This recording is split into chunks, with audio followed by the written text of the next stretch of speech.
นิคมอุตสาหกรรมการค้าเวียงจันทน์นวลทองบ้านนาไหอันนี้เป็นบ้านนาไหสงสัยว่าเป็นอย่างเขตบ้านเพิ่นจึงบ่ปูคอนกรีตนะพอออกจากบ้านปุ๊บเนี่ยปูคอนกรีตต่อสบายดีทุกคนตอนนี้เราอยู่ที่ไฟแดงลัก21เนาะอันนี้นะลัก21วิดีโอนี้เดี๋ยวประเด็นจะพาทุกคนไปเบิ่งเส้นทางที่เพิ่นมีการตัดออกมาแถวซานเมืองนครหลวงเวียงจันทน์เนาะเพื่อให้ตัวเมืองท่านขยายออกมาแล้วประเด็นจะพาทุกคนมาเบิ่งเจตนารมณ์ของทางรัฐบาลหรือว่าทางนครหลวงเวียงจันทน์เนาะที่เพิ่นตั้งใจอันนี้ประดินบ่แน่ใจว่าในความเป็นจริงแล้วเป็นจะได้อันนี้ประดินเพียงได้เป็นความคิดเห็นส่วนตัวเนาะประดินคาดหมายนะแบบเดาเอานะว่าเพิ่นน่าจะอยากให้ตัวเมืองหรือว่าจะพัฒนาตัวเมืองนครหลวงเวียงจันทน์ท่านออกมาเบื้องฝั่งนี้ซะส่วนใหญ่เนาะตามที่เขาคาดเดานะเป็นโมเดลมาเดาไปก็ว่ากันไปเนาะสังเกตจากการตัดเส้นทางของเพิ่นเนาะอยู่ทางเมืองไซธานีเนี่ยเนาะจะมีหลายๆจุดที่บ่งบอกถึงเนาะก็จะมีการตัดเส้นทางถึงว่าบ่มีบ้านคนก็แล้วแต่เพื่อจะมีการตัดเส้นทางปูคอนกรีตเป็นเป็นเส้นทางใหญ่ปะไว้เลยเนาะเพื่อให้คนย้ายมาอยู่หรือว่าให้คนขยับขยายออกมาอยู่แถวนี้เนาะเพื่อความสะดวกสบายในการเดินทางไปมาสินะเพื่อนก็ตัดเส้นทางเส้นทางปะไว้เลยเนาะก็เลยเดาไปว่าเพิ่นน่าจะมีเจตนารมณ์อยากให้นครหลวงเวียงจันทน์พัฒนามาเบื้องฝั่งนี้สัดส่วนใหญ่เนาะเพราะเนื่องจากว่ายังมีพื้นที่อันกว้างใหญ่แถวนี้แล้วก็แถวนี้ก็ถือว่าบ่ได้มีประวัติน้ำท่วมเลยบ่ได้มีประวัติน้ำท่วมแถวนี้เนาะแถวลักษา21แถวนี้สินะก็จะมีหลายบ้านหลายอย่างหลายบ้านเลยเนาะนี่ซึ่งจะมีเส้นทางตัดออกไปหาบ้านทางพลสะอาดไปหาทางงอนพุ่นก็มีหลายเส้นทางแล้วก็แถวนี้จะมีเส้นทางตัดเข้าไปหาเส้นทาง450ปีไปที่นาควายไปที่บ้านน้อยเสียงด่าไปเข้าบึงท่าหลวงก็มีหลายเส้นทางเนาะเดี๋ยวเราจะพามาเบิ่งหนึ่งในเส้นทางที่เพิ่นมีการตัดปะไว้แล้วประเด็นสังเกตเห็นว่ายังบ่มีบ้านคนหลายเทื่อเดียวเพิ่นก็มาตัดเส้นทางปูคอนกรีตปะไว้เป็นที่เรียบร้อยเนาะแต่ก่อนแห่งบ่มีบ้านคนเลยนะตอนที่เพิ่นตัดเส้นทางแล้วใหม่ๆนะแต่ว่าตอนนี้ก็คนก็เริ่มขยับขยายกันมาอยู่หลายแล้วเนาะดังที่พระดินได้เว้ามาว่าเพิ่นอยากให้คนท่านมาอยู่สินะเนาะได้เห็นบ่ป้ายทางหน้านี่ซื้อไปเมืองปากงืมก็คือลงไปทางใต้ตามเส้นทางที่3ใต้เนาะหัวเสียงเนาะหัวเสียงหัน5กิโลเมตรประมาณหันเนาะ5กิโลเมตรปลายหน่อยนึงพระดินจะเข้าไปเส้นทางที่บอกว่าไปทางหัวเสียงเนาะเขาเลยลักษา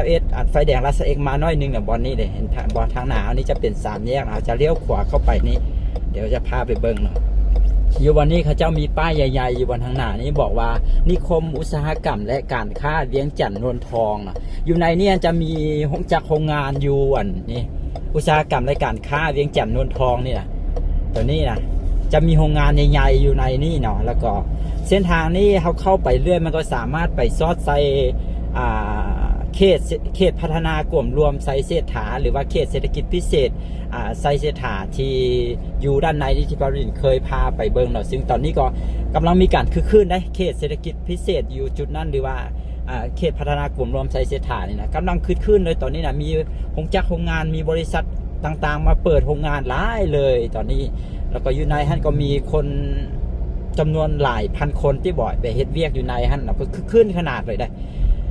แต่ว่าวิดีโอนี้เดี๋ยวเขาจะพาเบิ่งเนี่ยแต่ก่อนหน้านี้ก็คือบ่ได้มีไฟเลยบ่ได้มีไฟเยืองทางอยู่กลางทางแต่ตอนนี้เพิ่นก็เอาไฟเยืองทางมาใส่แล้วก็ปลูกต้นไม้ใส่บริเวณแถวนี้แล้วนะ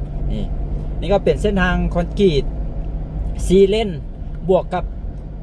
จะบอกว่าเป็น6เลนเลยก็ว่าได้นะทุกคนถ้าเกิดว่าบ่ว่าเลนทั้งข้างเอาเป็นเลนรถจักรเอาไปให้ไว้ให้รถจอดนะก็จะเป็น6เลนไปเลยเนาะถ้าจะว่าง่ายๆก็เป็นถนน4เลนนั่นแหละเพิ่งเอาตัดเนี่ยตั้งแต่เส้นทางที่23ใต้เนาะบอลแถวแยกเข้ามาเมื่อกี้นี่อยู่แถวลักษา21ทีเขาว่ามานี่จะตัดเข้าไปเรื่อยจนไปซอดไซเส้นทาง450ปีแล้วก็ไปออกข้ามเส้นทางที่450ปีก็ไปซอดไซนาควายบอกประมาณนั่นแหละเนาะไปซอดไซนาควายไปซอดไซบ้านน้อยเสียงด่าเข้าไปจูบึงท่านหลวงไปสู่ถนนดอนนกคุ้ม450ปีเนาะดอนก้อยเข้าไปแถวพลทันพลป่าเป้าประมาณนั้นเนาะทุกคนตะกี้นั้นบ่ได้มีบ้านเฮือนคนได้ ตอนที่บาดาลินมาช่วงปีใดว่า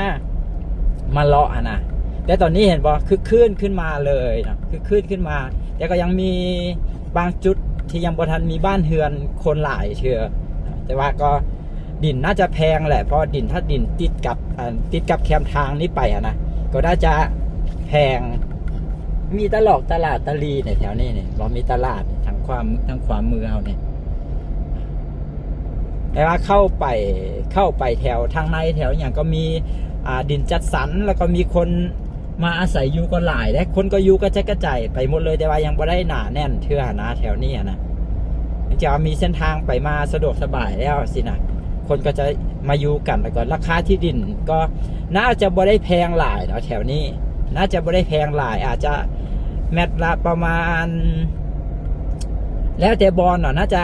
แมตกะเล่ละ500 บาทขึ้นไปประมาณนั้นหรอต้องมาหาเบิ่งเนาะทุกคนโดยเฉพาะ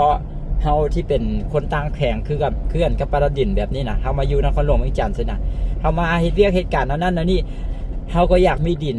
ดอนตอนหญ้าไว้จักตอนหนึ่งบางทีมีแนวคิดอยากจะมาอยู่นครหลวงเวียงจันทน์บ่อยากจะอันนั้นนี่ก็หลายได้หน่อยนี่มีห้องแถวอยู่ในนี้บ่ไกลหลายมีห้องแถวอยู่ในนี้อ๋อตัวนี้ก็เป็นนิคมแล้วเด้ตัวนี้แม่นบ่น่าจะเป็นนิคมอุตสาหกรรมแม่นแล้วทางขวามืออันนี้จะเป็นนิคมเนาะนิคมอุตสาหกรรม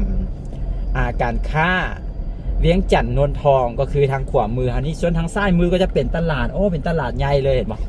แน่นอนเนาะเพราะว่ามันจะมีคนมาเฮ็ดเวียกอยู่นิคมนี่หลายเนาะนี่ก็เป็นตลาดบักใหญ่แล้วก็เป็นห้างค้าแล้วก็มีห้องแถวอยู่ในนี้บักหลายเนาะโอ้ห้องแถวเต็มไปหมดเลยอันนี้นี่นิคมนี้เข้าไปนี่แต่ว่าดินก็บ่กล้าเข้าไปหรอกโอ้คงจะโรงงานเต็มเลยนิคมนี่ใหญ่เลยได้นี่ใหญ่เลยนี่ทุกคนโอ้ใหญ่เลยไหนนี่ก็เนาะว่าแถวนี้ก็จะขึ้นเข้ามาตอนนี้เป็นเวลาเกือบจะ2 โมงตอนสวยแล้วเนาะตอนแรงๆเนาะตอนแรงๆเขาเจ้าเลิกเวียนเลิกการออกมานี่คนเต็มแถวนี้เลยแหละคนเต็มแถวนี้เลยเห็นว่าจะยังมีดินบ้างเปาอยู่หลายเนาะแถวนี้แล้วก็มีเป็นดินจัดสรรเป็นอย่างสินะเพราะถึงเฮาเนาะแถวนี้แล้วนะบ้านไซสมบูรณ์สิวะเห็นป้ายแบบเดี๋ยวเบิ่งป้ายบ้านเนี่ยบ้านไซสมบูรณ์แม่นแล้วเนาะอ๋อชื่อว่าบ้านไซสมบูรณ์เนาะเมืองไซธานีนครหลวงเวียงจันทน์บ้านไซสมบูรณ์ต่อไปในนี่ก็จะเป็นบ้านหัวเสียงเพราะถึงในนามปราดินก็เป็นคนต่างแข่งนะเวลาเขามาอยู่นครหลวงเวียงจันทน์บางคนอาจจะคิดว่าแบบมาอยู่เพื่อมาหาเงินมาเฮ็ดเวียกเหตุการณ์แล้วก็สิกลับไปบ้านไปเมืองเฮาสินะแต่พอมาอยู่แล้วมันก็มีแนวคิดแบบว่าก็อยากได้ดินสักตอนหนึ่งไว้ในนครหลวงเวียงจันทน์เพื่อแบบอาจจะเจอกับคนที่เฮามักคนที่เฮาฮักอยู่ในนครหลวงเวียงจันทน์ซึ่งก็อาจจะมาติดตั้งแผงคือเช่นเดียวกับเฮาหรือว่าคนนครหลวงสินะก็อาจจะแบบเพราะว่าอยู่ในนครหลวงเวียงจันทน์ก็มันก็มีโอกาสเนาะมีโอกาสที่เราจะหาเวียกได้ง่ายกว่ามีโอกาสที่จะหาเงินได้ง่ายกว่าในหลายๆเขตหลายๆบอนในบ้านเฮาสินะเนาะก็หลายคนก็แบบอยากได้ดินสักตอนหนึ่งไว้อย่างสินะก็แถวๆนี้ส่วนหลายก็เป็นคนต่างแข่งแบบประดับดินได้มาซื้อแล้วก็มาอยู่จับสินะมาอยู่บางทีก็ตั้งเฮือนอยู่แล้วก็บางคนก็เอาพ่อเอาแม่ย่ายมาอยู่เลยก็มีเนาะแล้วก็มีหลากหลายรูปแบบอย่างนี้เป็นทงไห่ทงนาอยู่เห็นปะคนไม่ได้อยู่แออัดได้แต่ก็ไม่ได้ไก่จากนครหลวงเวียงจันทน์เลยนะจากท่านไปก็จากแถวทางที่43ไปก็คือบ้านนั่นเนาะ31 ลักก็คือถ้าเกิดว่าเราสิเข้าไปแถวบึงท่านหลวงแถวอันนั้นก็คือสามารถตัดออกไปทางนี้เลยเนาะตัดออกไปทางนี้ก็ไปซอดไซชนะ450 ปีเลยอย่างสินะมันก็ออกได้หลายทางเลยเห็นว่าแถวนี้ยังบ่ทันมีบ้านเฮือนคนมาอยู่เถอะนะแต่ก็เป็นดินมีเจ้าของหมดแล้วนะก็ดินก็น่าจะราคาดินก็จะแพงอีกเนาะแถวที่อยู่ติดทางอะนะแล้วบางทีเขาเจ้าก็มีเฮือนอยู่ในเมืองแล้วสินะเขาเจ้าก็บ่ได้มาเฮ็ดเฮือนเฮ็ดหยังก็อาจจะเฮ็ดเป็นส่วนเป็นอย่างปะไว้หรือว่าเฮ็ดเป็นดินบ้างเปล่าไว้ถ้าเกิดว่ามีคนต้องการซื้ออย่างนั้นแล้วราคาขึ้นสิเขาเจ้าก็สิขายนะบางคนเขาเจ้ามีเงินเขาเจ้าก็มาซื้อปะไว้ขายกินกำไรสินะก็มาเรื่อยอันตัวไฟเยืองทางนี้น่าจะเป็นของนี่แหละของ อ่าเขตอุตสาหกรรมและการค้าเวียงจันทน์โนนทองนี่แหละเอามาติดใส่เนาะไฟเยืองทางนี่นะเนี่ยเพิ่นก็จะมีสัญลักษณ์ของเพิ่นติดไว้ทุกเสาเลยเป็นตัววีนะ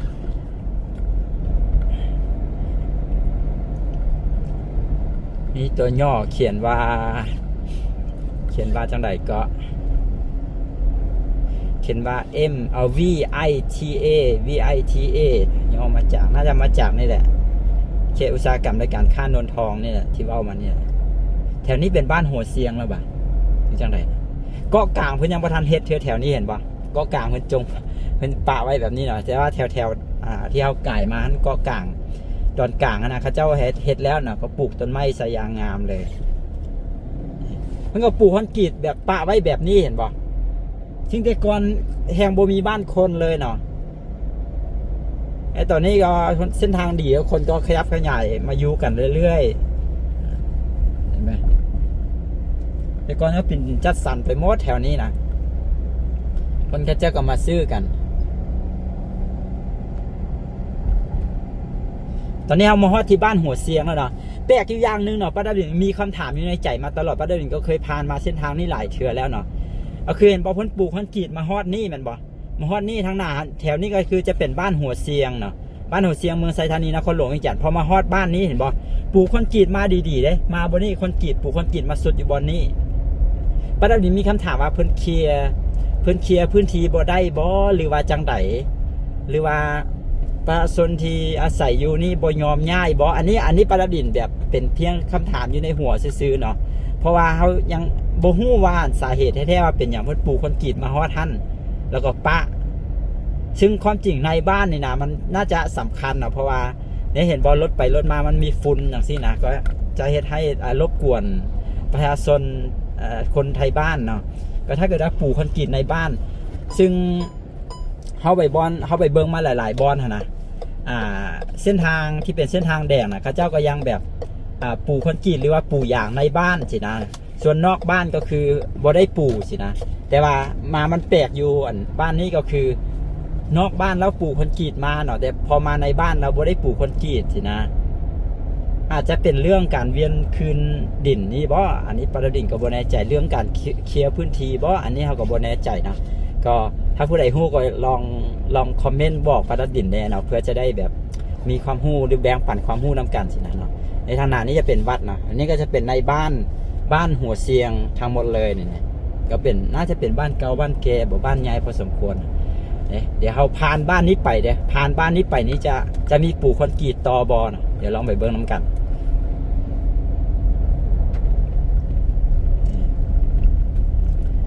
ก็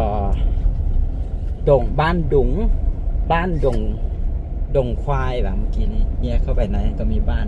อันนี้ก็มีเส้นทางตัดไปตัดมาแล้วก็มีบ้านอย่างอยู่แถวไหนนี่ก็หลายนี่เห็นป่ะทุกคนเนี่ยพอผ่านบ้านปุ๊บเนี่ยพอออกจากบ้านปุ๊บเนี่ยปลูกคอนกรีตต่อ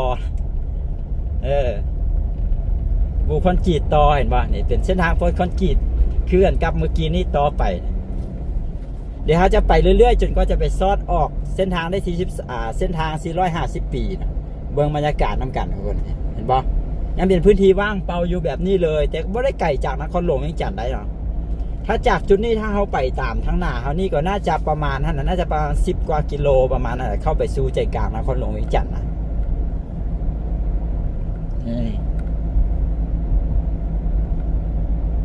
แต่ว่าราคาดินแถวนี้ก็น่าจะประมาณเท่าไหร่ทุกคนประมาณเมตรละ700-800หาเมตรละ1,500ประมาณเท่านั้นเนาะต่อตารางเมตรนะ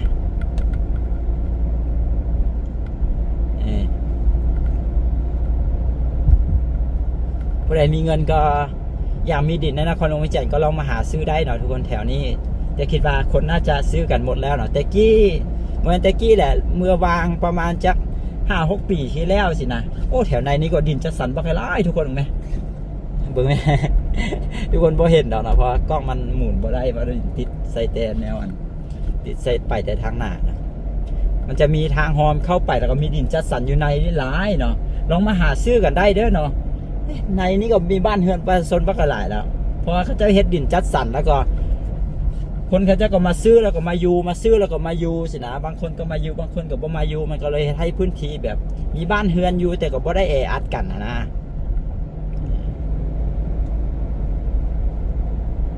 ว่าซึ่งเส้นทางในนครหลวงเวียงจันทน์มีหลายๆเส้นเนาะที่มีบ้านเฮือนประชาชนอยู่กันอย่างหนาแน่นสองข้างทางนะแต่ว่าเส้นทางบ่ได้ดีครับบ่ได้ดีเท่ากับเส้นทางนี้มีหลายเส้นเลยเนาะแต่ว่าเส้นทางนี้ก็คือเป็นอย่างคนที่มาตัดป่าไว้ทางทีวาเนี่ยบ่ได้มีบ้านเฮือนประชาชนอย่างเนี่ยอย่างหลายเลยซึ่งตอนที่เพิ่นมาตัดเส้นทางนี้แหงบ่มีบ้านเฮือนเลยเนาะทุกคนก็จะมีเล็กๆน้อยๆเท่านั้นบ่หรือจังใดนี่แหละขนาดเพิ่นมาตัดเส้นทางไว้ดีแบบนี้แล้วก็ยังบ่ทันมีบ้านเฮือนคนหลายเชื่อนะประเด็นก็เลยเดาว่าเพิ่นน่าจะตั้งใจอยากให้คนแบบว่าขยับขยายมาอยู่กันเบื้องฝั่งนี้หลายๆแล้วก็สังเกตจากอันนึงก็คือเพิ่นย้ายกระทรวงเนาะย้ายกระทรวงมาอยู่ทางเบื้องฝั่งนี้นะ11กระทรวงที่เฮาเว้ากันมาตลอดเนาะก็เป็นแบบเป็นเขตพื้นที่ของราชการไปหมดเลยนะอ๋อมานี่ก็มาสุดอยู่นี่มาสุดอยู่นี่แล้วอันนี้บ้านอีหยังอันนี้โอ้ฝนตกได้นี่เมื่อคืนนี่ตอนเช้านี่เลยนะสนามมือหักก็เช้านี่นะยังเปียกอยู่นี่อ๋อประเด็นเข้าใจว่าเป็นเส้นทางปลูกคอนกรีตไปซอดออกเส้นทาง450 ปีเลยบ่แม่นป่ะหรือว่าพอมาในบ้านแล้วเพิ่นบ่ปลูกคือกันกับแถวบ้านหัวเสียงหั่นเดี๋ยวลองติดตามเบอร์น้ำกันทุกคนว่าเลยบ้านเราจะมีปลูกคอนกรีตต่อบ่ประเด็นบ่เคยเข้ามาจากเทือได้อันแถวนี้นะเคยเข้ามาฮอดแต่แถวพุ่นแถวทางหลังเฮานั่นน่ะแถวบ้านหัวเสียงนะเคยมาฮอดแต่แถวบ้านหัวเสียงนั่นแหละเทือนึง2-3เทือนี่แหละเคยเข้ามานะแต่ยังบ่เคยเข้ามาแบบนี้จากเทือมาวันนี้เราไปทางไหนแบบนี้บ้านสร้างหัวบอเอาพอมาวันนี้เรามันบ่ได้เป็นทางใหญ่แล้วได้แบบนี้นะบ้านสร้างหัวบออันนี้นะชื่อว่าบ้านสร้างหัวบอเดี๋ยวว่าเด่นขอเบิ่ง GPS นั่นนึงว่าไปทางใดเฮ็ดจังใดแท้โอ้ยทุกคนแมนแล้วมาตามเส้นนี้นี่แหละพอมาวันนี้มันจะเป็นโค้งหักศอกนะโค้งหักศอกแล้วก็เลี้ยวขวามาน่าจะเป็นคือกันกับบ้านหัวเสียงนะถ้าประเด็นเดาบ่ผิดได้หรือว่าอาจจะเป็นเพราะว่าถ้าเป็นเขตบ้านนี่ก็คือบริษัทที่เฮ็ดทางนี่เพิ่นบ่ได้รับผิดชอบในเขตบ้านบ่เนาะหรือว่าจังไดอันนี้ประเด็นก็บ่ฮู้กันเนาะว่าเพียงแต่ว่าสงสัยว่าเป็นหยังเขตบ้านเพิ่นจึงบ่ปลูกคอนกรีตหั่นนะแต่ว่าบาดบ่แม่นเขตบ้านเพิ่นพาราปลูกคอนกรีตหั่นนะก็เลยว่างงก็หากก็มาเห็นอยู่บอนนี่นะก็เลยว่างงแล้วก็มีคำถามอยู่ในใจทุกครั้งเวลามาที่บ้านอันหัวเสียงนะบ่เคยมาแถวนี้นะที่มาบ้านหัวเสียงท่านก็เลยว่าสงสัยว่าเป็นอย่างไรบ้านอยู่ในบ้านแล้วเพิ่นบ่ปลูกคอนกรีตนะก็เลยว่าเว้าออกมาเพื่อมีคนที่ว่าเบิ่งวิดีโอนี้แล้วรู้ข้อมูลแล้วก็ช่วยบอกได้เห็นบ่พอผ่านบ้านปุ๊บแล้วมีการปลูกคอนกรีตต่อ ก็เป็นเส้นทางปลูกคอนกรีตต่อเห็นป่ะนี่พอผ่านบ้านมาก็เป็นเส้นทางปลูกคอนกรีตคือเก่าต่อนะจะไปเรื่อยๆจนก็จะไปซอดออกเส้นทาง450 ปีนั่นแหละ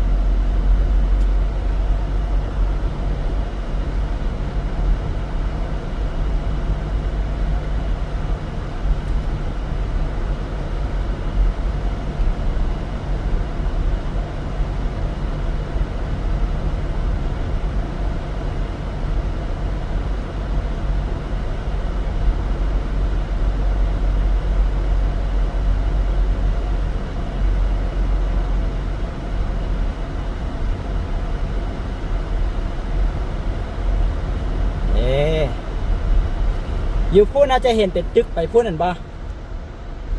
ซูมให้เบิ่ง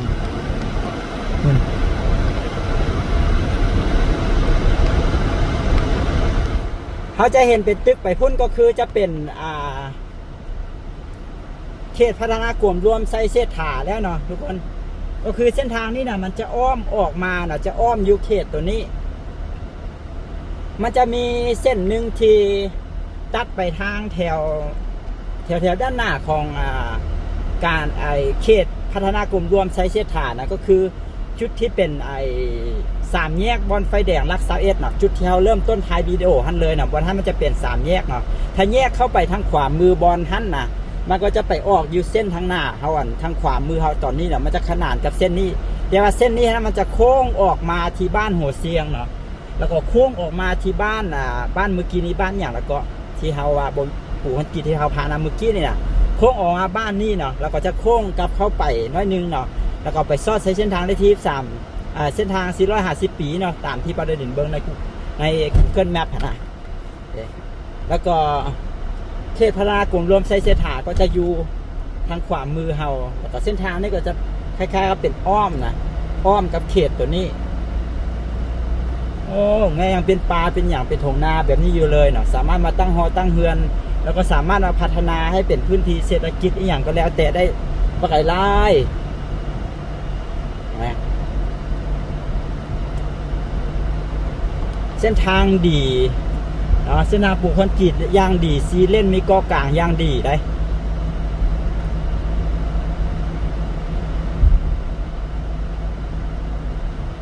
แบบนี้แหละเนาะทุกคนเพิ่นวางแผนไว้อนาคตนะถ้าเกิดว่าบ้านเฮือนคนมาตั้งมาอาศัยอยู่หลายแล้วจึงมาเฮ็ดทางนะมันยากเนาะคือกันกับแถวบ้านนั่นแหละเพราะว่าการเฮ็ดเฮือนบางคนก็อาจจะบ่เข้าใจบ่บางคนก็คิดว่ายังอีกหลายปีดอกเพิ่นจึงจะมาเฮ็ดทางสินะเพิ่นมาเฮ็ดทางแล้วค่อยเอาออกค่อยนั่นสินะแล้วก็เลยว่าเฮ็ดเฮือนเฮ็ดหันเฮ็ดนี่เนาะเฮ็ดเพิ่นน่ะก็เป็นออกมาทางหน้าบ้านนะอย่างประมาณท่านนะออกมาใส่หน้าทางประมาณท่านเนาะให้ท่านขายข้อขายเครื่องสินะก็เฮ็ดให้มีพื้นที่แคบเส้นทางแล้วก็พออยู่ไปหลายๆปีได้มาในหลายๆปีบาดเพิ่นสิขยายเส้นทางมามันก็รู้สึกลำบากใจรู้สึกยากนะบางคนก็บ่อยากแบบย้ายออกบ่อยากเคลียร์พื้นที่ตัวเองออกจังซี่นะแต่ว่าพอเพิ่นมาเฮ็ดเส้นทางปะไว้แบบนี้ก็คือดีเลยเห็นบ่ก็จะมีแนวทางไว้อย่างชัดเจนเลยมีแนวทางมีเสาไฟไว้อย่างชัดเจนเนาะถ้าเกิดว่าผู้ใดที่มาตั้งหอตั้งเฮือนตั้งอย่างต่างๆนะก็คือต้องเฮ็ดออกนอกเสาไฟออกไปเนาะทุกคนนี่เจ้ากำลังมาพัฒนาอย่างนี้เขาจะมาจกดินได้นี่จกดินเอาไปถมบอนอื่นประมาณนั้นว่าได้สูงเขาจะเอาจกขายเนาะว่าได้ต่ำก็ซื้อมาถม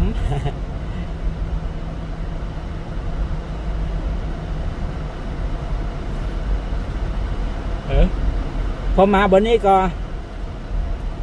เส้นทางปลูกคอนกรีตก็สุดอีกแล้วเนาะน่าจะเป็นบ้านแล้วทางหน้านี่ฝนน่าจะตกอย่างหนักในเมื่อคืนนี้หรือว่าตอนเช้านี่นะเบิ้งถงนาเนี่ยน้ำเต็มถงนาเลยทุกคนน้ำเต็มถงนาเลย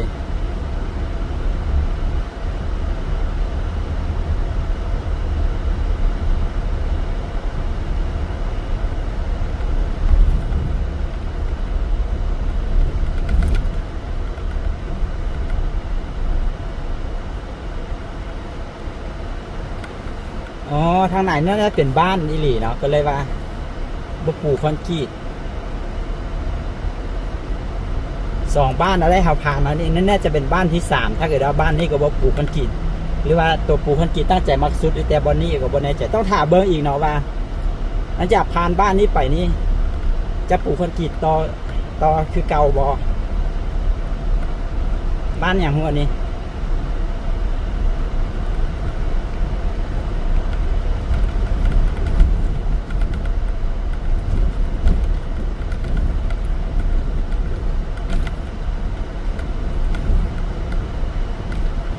จะจอบเบิงซื้อบ้านกันเลยว่าซื้อบ้านเนี่ย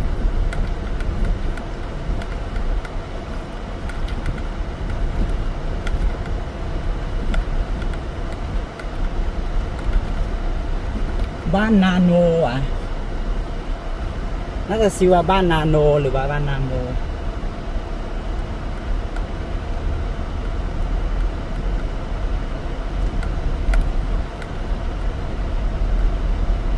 ว่านี่เขตบ้านนะเข ตในบ้านจุดที่ผ่านบ้านนะเส้นทาง เห็นบ่จะแคบเลยเห็นบ่มีคนตั้งเฮือนอยู่สองข้างนี่แต่ว่าเบื้องเสาไฟเขาเจ้าก็ตั้งอยู่นอกเสาไฟอยู่ได้ตั้งอยู่นอกเสาไฟแต่ว่าเส้นทางตัวที่ปูคอนกรีตซีเล่นมาน่ะมันกว้างเนาะเพิ่นบ่ได้แบบว่าบ่ได้จงแล้วทางไว้ใหญ่ตั้งแต่ต้นเนาะบ้านนี้น่าจะเป็นบ้านชื่อว่าบ้านนาโนนี่แหละตรงในบ้าน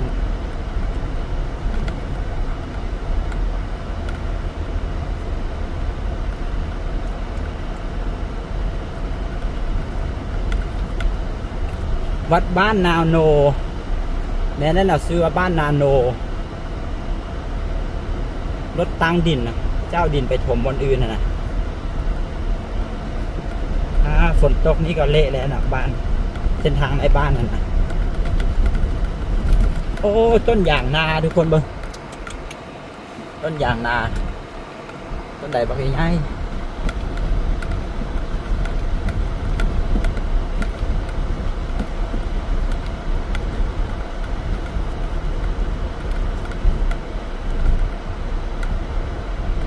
ห้องการปกครองบ้านนาโนเมืองไซเสถานครหลวงวิจิตรอันนี้เป็นเมืองไซเสถาแล้ววะแถวบ้านหัวเชียงนั้นก็ยังเป็นเมืองไซธานีอยู่ได้แต่ว่ามาบ้านนี้เขียนว่าบ้านเมืองไซเสถาแล้วแสดงว่าเขตพัฒนากลุ่มรวมไซเสถานี่ก็ขึ้นกับเมืองไซเสถาที่สันก่อนประเด็นเข้าใจว่าขึ้นกับเมืองไซธานีเลยเนาะเพราะว่าเขตพัฒนากลุ่มรวมไซเสถานี่อยู่ทางขวามือเขาตอนนี้เนาะก็ไม่ได้ไกลจากจุดนี้ป่ะเนาะน่าจะขึ้นกับเมืองไซเสถาแท้นะเพิ่นจึงใส่ว่าเขตพัฒนากลุ่มรวมไซเสถานะ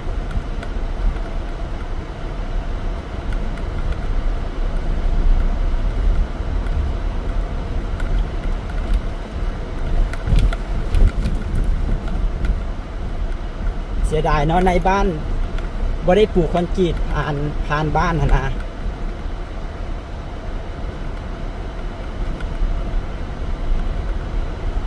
สั้นก็สิสร้างความสะดวกสบายให้กับประชาชนได้หลายกว่านี้บ้านที่เพิ่นบ่มีการปลูกคอนกรีตผ่านนี่ก็เป็นบ้านที่แบบมีมาเก่าแล้วสินะมีมาก่อนแล้วก่อนที่จะปลูกคอนกรีตสินะส่วนบ้านอย่างก็ที่เฮาผ่านมาบ้านอย่างว่าบ้านไซสมบูรณ์วะที่เฮาผ่านมาบอนเขตอุตสาหกรรมและการค้าเวียงจันทน์นนทองนะบ้านไซสมบูรณ์บ้านท่านนี้ก็ปลูกคอนกรีตผ่านเลยมันไม่ใช่ว่าบ้านนั้นเขาจะมาตั้งหลังการปลูกคอนกรีตหรือบอลเนี่ยพอผ่านออกบ้านมาก็จะเป็นเส้นทางที่เพิ่นเกตใหญ่แบบนี้ข้างหน้าก็น่าจะมีการปลูกคอนกรีตต่อแหละต้องตามเบิ่งเนาะหรือว่ายังบ่ทันปลูกเถอะวะปลูกบ่แล้วเถอะวะหรือแถวนี้ยังบ่ทันปลูกมาฮอดเถอะบ่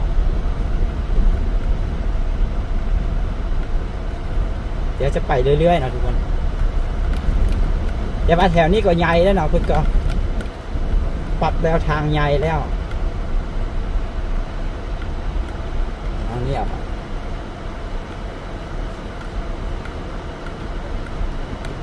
โอ้ฝนน่าจะตกตอนเช้านี่แหละตามเบิ่ง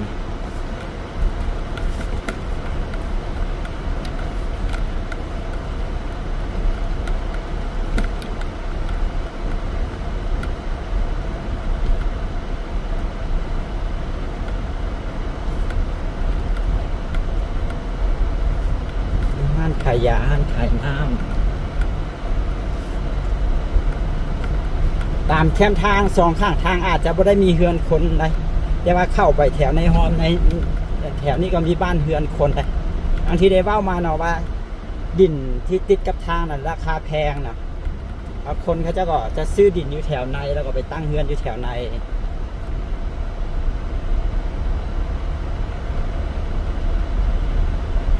เพิ่นยังบ่ทันปลูกคอนกรีตใช่ปะแต่ว่าเพิ่นเกตเส้นทางปะไว้แล้วเนาะ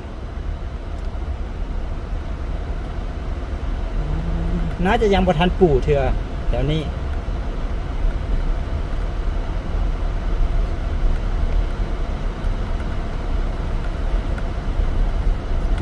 เดี๋ยวที่ตามเบิ่งน้ำกันนะทุกคนว่าเพิ่นปลูก ไปแล้วบอลหรือจังใด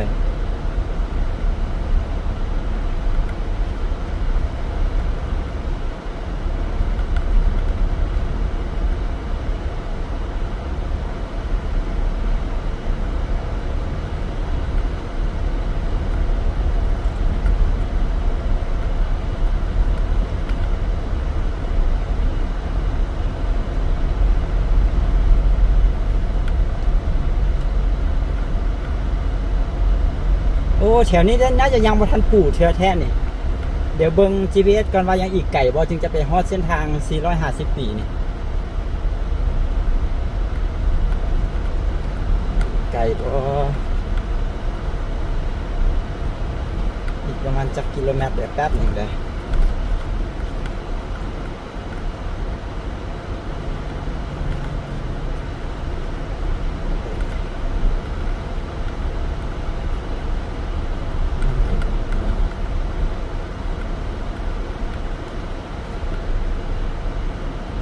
อ๋อทางก็เป็นแบบนี้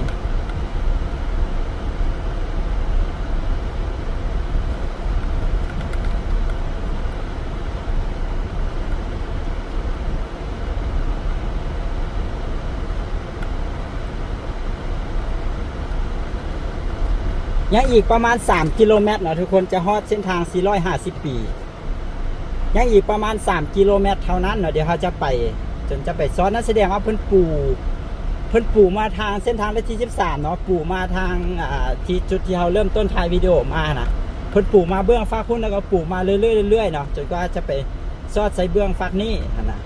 คิดว่าน่าจะเป็นจากสั้นเนาะก็ปูมาฮอดแต่บ้านนาโนนะปูมาฮอดบ้านนาโนปูคอนกรีตนะแต่ว่าแถวนี้ก็คือว่าปรับแนวทางอย่างปะไว้แล้วนะ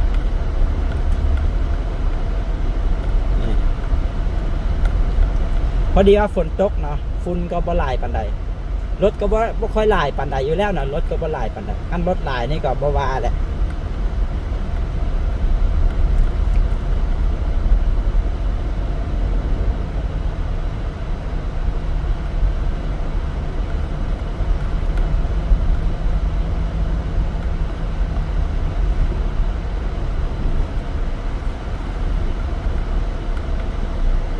บ้านนาไหอันนี้เป็นบ้านนาไหวะเข้าไปในแถวนี้บ้านนาไหอันนี้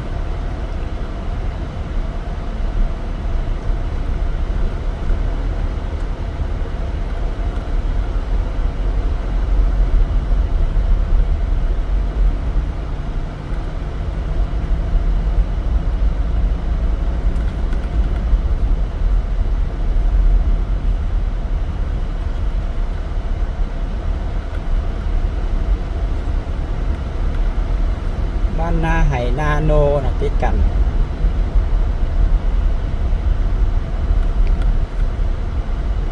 โอ้ยังมีดินประวางเต็มไปหมดเลยแถวนี้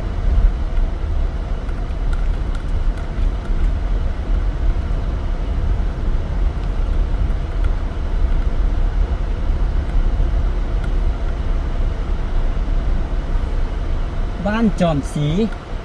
มีบ้านจอมสีเข้าไปทางซ้ายมือเฮานี่แต่อันนี้เป็นบ้านนาไหน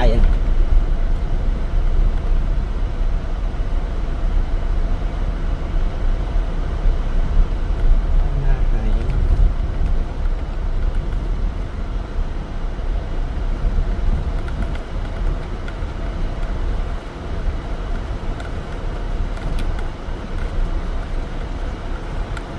อ๋อแถวนี้มันจะใกล้จะซอดใช้เส้นทาง450ปีแล้วก็จะไปออกใส่แถวนาควายแล้ว มันก็ใกล้กับอันนั้นเหล่านี้สมเพราะมันขึ้นกับเมืองไซเศรษฐาแถวนี้ก็ถือว่าไม่ได้ไกลจากตัวเมืองเลยนะไม่ได้ไกลเลยแหละเส้นทางดีก็คือตัดไปใช้เส้นทาง450ปีข้ามเส้นทางนี้450ปีก็เป็นนาควายแล้วเนาะนาควายก็คือเป็นเมืองน้อยบ้านเมืองน้อยเส้นด่าแล้วเด้ก็เป็นนนบ่ายนนบ่ายดอนนกคุ้มแล้วบึงธาตุหลวงแล้วไอเต็กแล้วสินะไม่ได้ไก่เลยไม่ได้ไก่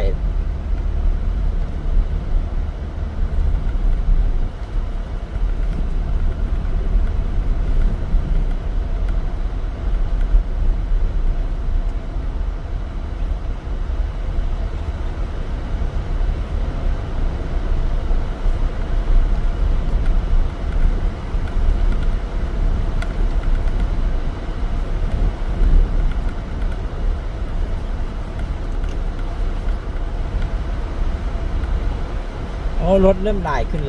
ส่วนใหญ่จะเป็นรถคนดินนะรถคนดินมันรถคนดินอันนี้แหละที่เขาเจ้าเอาดินไปถมอยู่บึงธาตุหลวงนะน่าจะแมนแหละเขาเจ้าเอาดินไปถมอยู่บึงธาตุหลวงน่าจะเฮ็ดเป็นสนามกอล์ฟแดแล้วก็เฮ็ดเป็นหลายแนวเนาะบึงธาตุหลวงในเขตเศรษฐกิจพิเศษบึงธาตุหลวงเนี่ยที่หลายคนฮู้เนาะ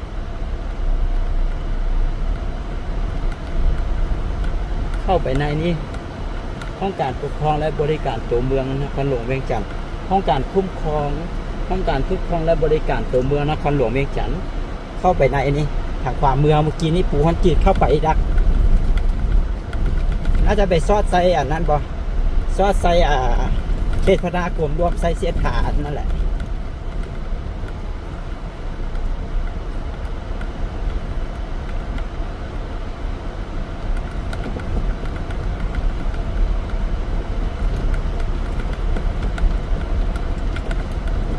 ถ้าทางดีนี่ก็3 กิโลเมตรบนจุดเที่ยววัด GPS มานี่3 กิโลเมตรถ้าทางดีก็น้อยเดียวเนาะบ่ฮอด5 นาทีดอก แต่พอทางบ่ดีก็ต้องใช้เวลานะทุกคน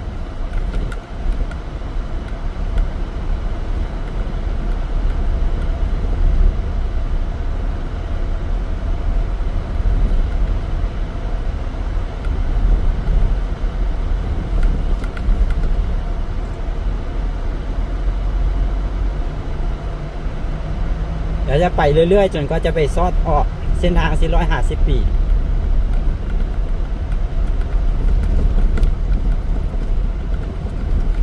ยังเป็นบ้านนาไหอยู่วะ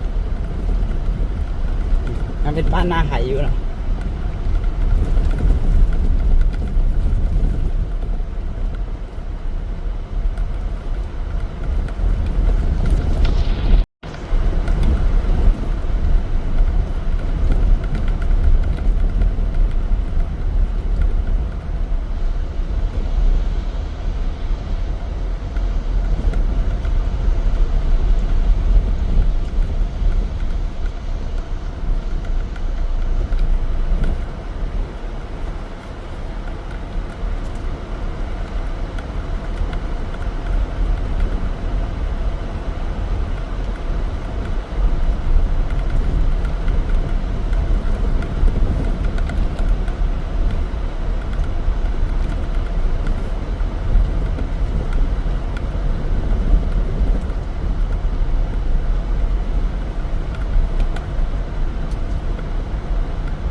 มิดเลยแบบนี้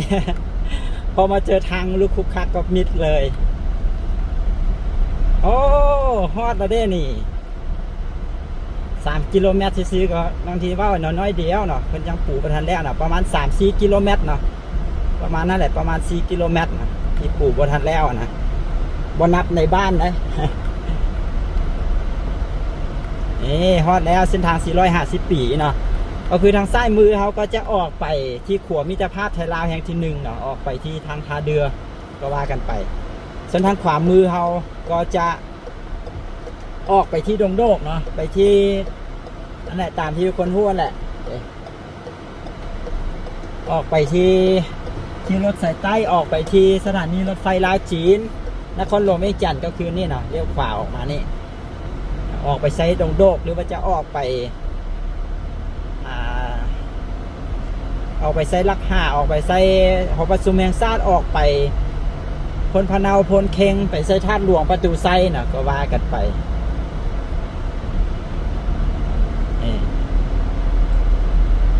มานี่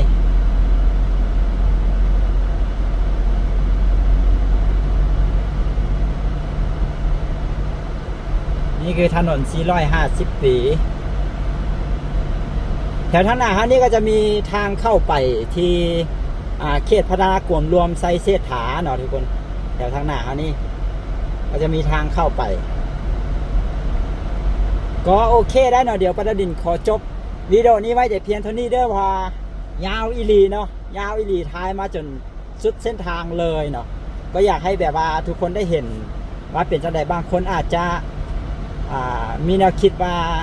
อย่ามาซื้อดินดอนตอนยาอยู่บ่ใดอยู่จุดใดสิเนี่ยก็สามารถเบิ่งได้เนาะทุกคนแล้วก็อาจจะเป็นส่วนหนึ่งเนาะเป็นแนวคิดเอาไว้ประกอบแนวนั้นแนวนี้ก็ว่ากันไปเนาะทุกคนขอขอบใจทุกคนที่เข้ามาเบิ่งเด้อนี่ก็คือเส้นทางรถไฟลาวจีนเนาะที่ข้ามอยู่จุดนี้ก็ไว้พบกันวิดีโอต่อไปนะว่าเราจะพาไปเลาะไปเบิ่งบ่อนใดในนครหลวงเวียงจันทน์อีกก็จะติดตามกันวิดีโอต่อไปวิดีโอนี้มีอย่างผิดพลาดประการใดก็ต้องขอโทษขออภัยเช่นเก่าเช่นเคยเด้อสบายดี